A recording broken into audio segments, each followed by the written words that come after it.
జనవరి 3వ తారీఖు అంటే నాకు 28 డిసెంబర్ 28 ఫోన్ చేసిండ్రు వాళ్ళ పిఏ. అట్లా అక్క నిన్ను కలువ అంటుంది, మరి ఆఫీస్ ఓపెనింగ్ పెట్టుకుందాం అంటుంది, డేటు సమ్మక్క జాతర వస్తుంది, దానికంటే మొదలే చేస్తే బాగుంటుంది కావచ్చు అని చెప్పి అంటుంది. అంటే అక్క ఎప్పుడంటే అప్పుడు నేను వస్తా అంటే 3వ తారీఖు టైం పెట్టింది.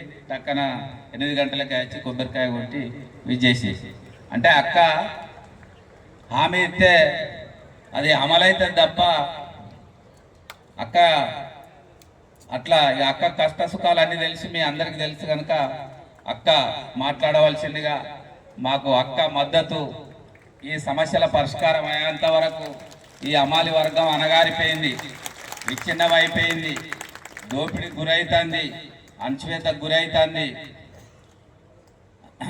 దోపిడీకి అణచివేతకు గురవుతుంది. ఇవన్నిటినీ అక్కకు తెలుసు. అణచివేత ఎట్లుంటుంది, దోపిడీ ఎట్లుంటుంది, కార్మిక వర్గం ఎట్లా అణగారిపోతారు. అక్క ఉద్యమ కారణి కాబట్టి దాదాపుగా మరి రేపు జరగబోయే అసెంబ్లీలో సీఎం గారితో చెప్పి అక్క దాని మీద చర్చ పెట్టి మన సమస్య పరిష్కారం మార్గం వెతుకుతుందని ఆశిస్తూ ఈ మాట్లాడవలసిందిగా కోరుతున్నాం.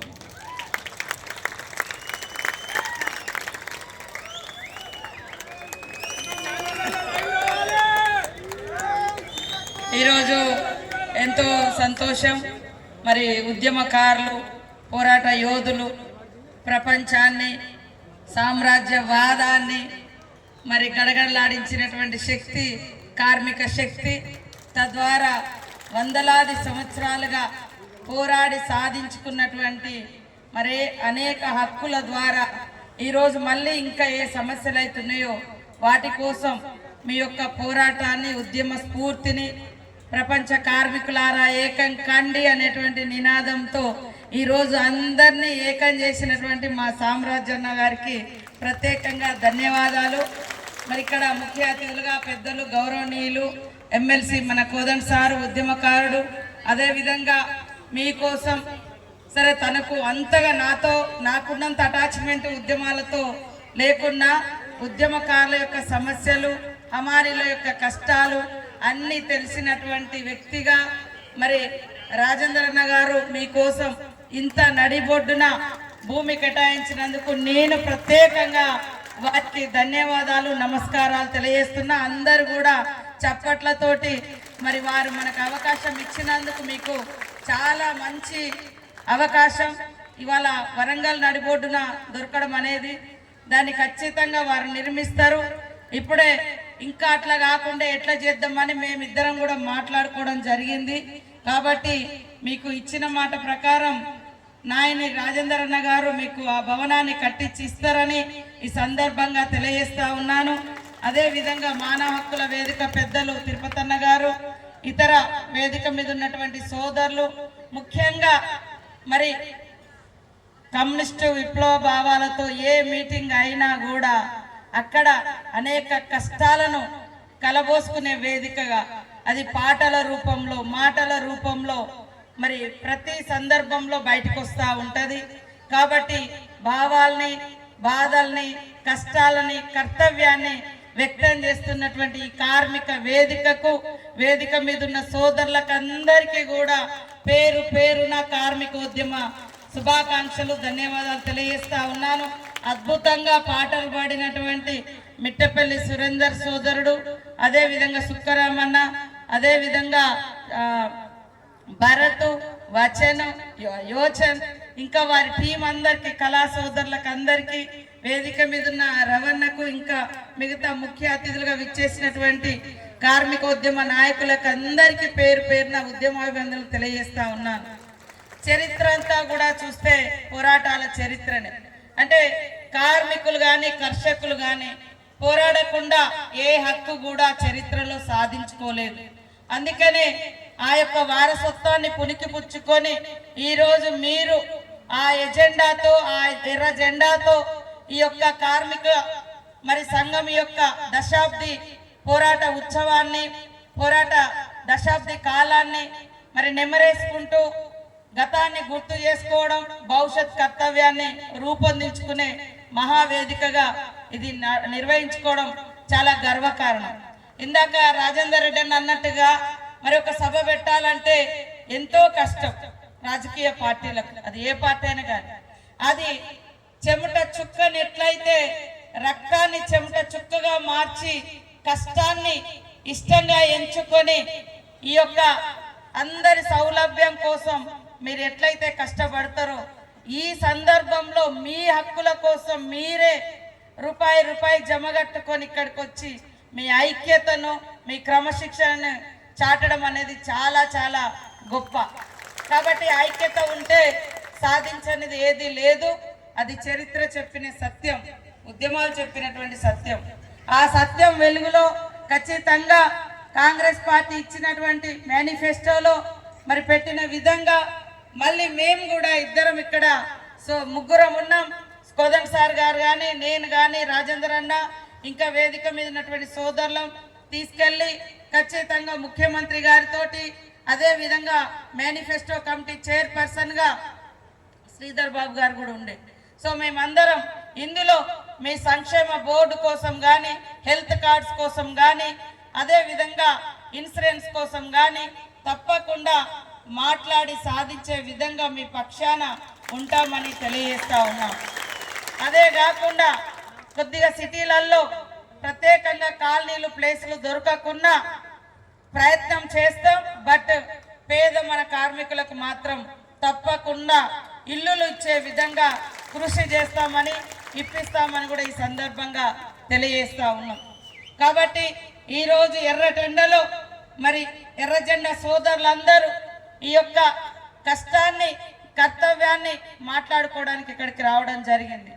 ఖచ్చితంగా మేము ఇచ్చిన మాట ప్రకారం కొద్దిగా ఆలస్యమైనా అవి నెరవేర్చే దిశగానే మీకు అండగా ఉంటామని మరోసారి తెలియజేస్తా ఉన్నాను.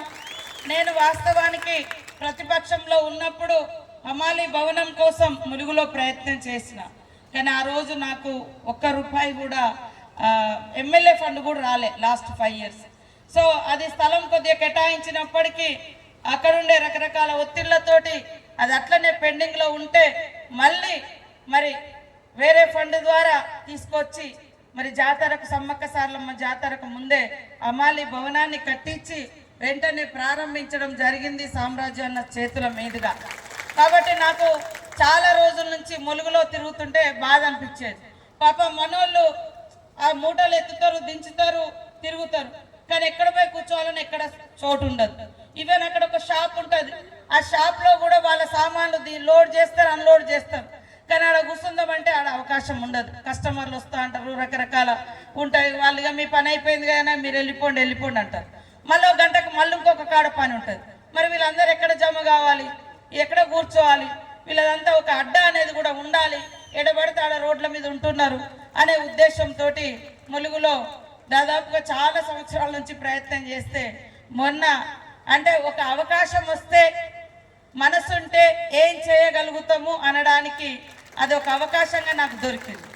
నేను అదే ఇంతకుముందు కూడా సమ్మక్క సారలమ్మ జాతర దగ్గర ఏం మొక్కుకున్నానో చాలా సందర్భాలుగా నా భావాన్ని భావోద్వేగాన్ని వ్యక్తం చేయడం జరిగింది. నేను తల్లి దగ్గర ఏం కోరుకోలేదు గతంలో, కానీ ఒక్క అవకాశం వస్తే జాతర పరిసరాలు ఎలా నిర్వహించాలో ఎలా చేయాలో ఒక్క అవకాశం రావాలని మాత్రమే కోరుకునేది. సో ఆ కళను నెరవేర్చడం కోసం ఇవాళ ఆదివాసీ జాతి కానీ సకల వర్గాలు అక్కడికి వచ్చే విధంగా ఆ చరిత్ర మరొక 100 ఏళ్ళు 1000 ఏళ్ళు నిలబడే విధంగా ఉండాలని మరి ముఖ్యమంత్రి గారు కూడా ఒక గొప్ప అవకాశం ఇచ్చి ఎక్కువ ఫండ్స్ పెట్టి మరి టెంపుల్ కూడా మా భావాలకు, మా భావోద్వేగాలకు, మా సంస్కృతికి, మా ఆచారాలకు ఎక్కడ కూడా విఘాతం కలిగియకుండా ఫండ్స్ ఇచ్చి కట్టేయడం జరిగింది. అంటే ఒక అవకాశం దొరికితే మనలో ఉన్నటువంటి మరి బాధలకు పరిష్కారం చూపించగలిగేటువంటి అటువైపుగా ఆలోచించాలి. ఏదో మనం పర్సనల్గా ఈ పొజిషన్ వచ్చింది, ఇంత ఎత్తుకు ఎదిగినాం, ఇది కాదు. ఇన్ని లక్షల మందికి మనం అండగా ఉన్నాం, ఇన్ని లక్షల మంది సమస్యలను పరిష్కరించడం, ఆ దిశగానే మేము ఇక్కడ ఉన్న వేదిక మీద ఉన్నటువంటి ప్రజాప్రతినిధులుగా కూడా మేము ఆలోచించే వాళ్ళం. ఇవాళ ఇక్కడ కూడా వరంగల్లో వేలాది కోట్ల రూపాయలు మరి హన్మకొండలో రాజేందర్ అన్న గారు కూడా ఇనిషియేట్ తీసుకొని ఇవాళ అండర్ డ్రైనేజ్ టౌన్ ఎంత పొంగిపొర్లుతుందో మనం అంటే మొత్తం మునిగిపోతున్న సందర్భం.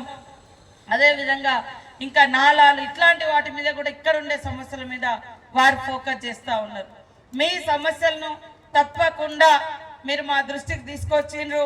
ఇంతమంది ఇక్కడ ఇంత ఎండలో వచ్చి దూర ప్రాంతాల నుంచి 30 జిల్లాల నుంచి వచ్చి మరి మీ యొక్క ఐక్యతను, క్రమశిక్షణను, కర్తవ్యాన్ని, మీలో ఉండేటువంటి బాధను, భావోద్వేగాన్ని అన్నింటిని కూడా ఈ ర్యాలీ అదేవిధంగా ఈ సభ రూపంలో మీరు వ్యక్తం చేసిండ్రు. మేము తప్పకుండా బాధ్యత తీసుకున్నాం. మరి ముఖ్యమంత్రి గారి దృష్టికి, ఆయా శాఖ మన వివేక్ గారి దృష్టికి కూడా ప్రత్యేకంగా తీసుకెళ్లి ఇమీడియట్లీ కొన్ని అయినా కూడా పరిష్కరించే విధంగా కృషి చేస్తాం. ఈ మధ్య కాలంలో మన రాహుల్ గాంధీ గారి దగ్గర ఒక మీటింగ్ అయి ఉండే తెలంగాణ కాంగ్రెస్ నాయకులందరూ. వారు కూడా ప్రత్యేకంగా కార్మికులకు ఒప్పుకున్నటువంటి సమస్యలు, గిగ్ వర్కర్స్ ఇష్యూస్ ఏం చేసిర్రు, ఏమైంది, దాని మీద ఫాస్ట్గా రెస్పాండ్ కాండి, పరిష్కరించండి, అసెంబ్లీలో పెట్టండి అని కూడా వారు ఎక్కడెక్కడైతే ఏమేమైతే హామీలు ఇచ్చిర్రో వాటిని వారు కూడా ప్రత్యేకంగా మరి గుర్తుపెట్టుకొని వాటి కోసం ఆరా తీసి మమ్మల్ని ముందుకు పోయే విధంగా మరి భుజం తట్టడం జరిగింది. సో ఆయనకు కూడా ఎప్పుడు ఎక్కడైతే మాట ఇస్తే ఆ రకంగా ముఖ్యమంత్రి రేవంత్ రెడ్డి గారికి దృష్టి అంటే వారికి ప్రత్యేకంగా చెప్పడం, వారిని కూడా కల్పించాలని, ముఖ్యమంత్రి గారిని కల్పించాలని సామ్రాజ్యం అన్న కోరడం జరిగింది. కానీ మేము వేరే దగ్గర ఉండి వేరే రకాల బిజీతో మిమ్మల్ని కల్పించలేకపోయినాం. బట్ మీ ప్రతినిధులుగా తప్పకుండా మీరిచ్చే అటువంటి రిప్రజెంటేషన్స్, మేము పెట్టినటువంటి మేనిఫెస్టోలో ఉన్నటువంటి వాగ్దానాలను పరిష్కరించే విధంగా కృషి చేస్తామని తెలియజేస్తూ, మరి మేము ముందే వచ్చి ముందే వెళ్ళిపోవడం భావ్యం కాదు, కానీ అంటే లేటుగా వచ్చి ముందే వెళ్ళిపోవడం భావ్యం కాదు, కానీ మమ్మల్ని అర్థం చేసుకుంటారని ఆశిస్తూ మీ అందరికీ ఉద్యమాభివందనలతో, ప్రపంచ కార్మికులు ఎట్లయితే ఐక్యంగా ఉన్నారో మరి తెలంగాణ కార్మికులందరూ కూడా ఆ రకంగా ఐక్యం కావాలని కోరుకుంటూ మీ అందరికీ శుభాకాంక్షలు.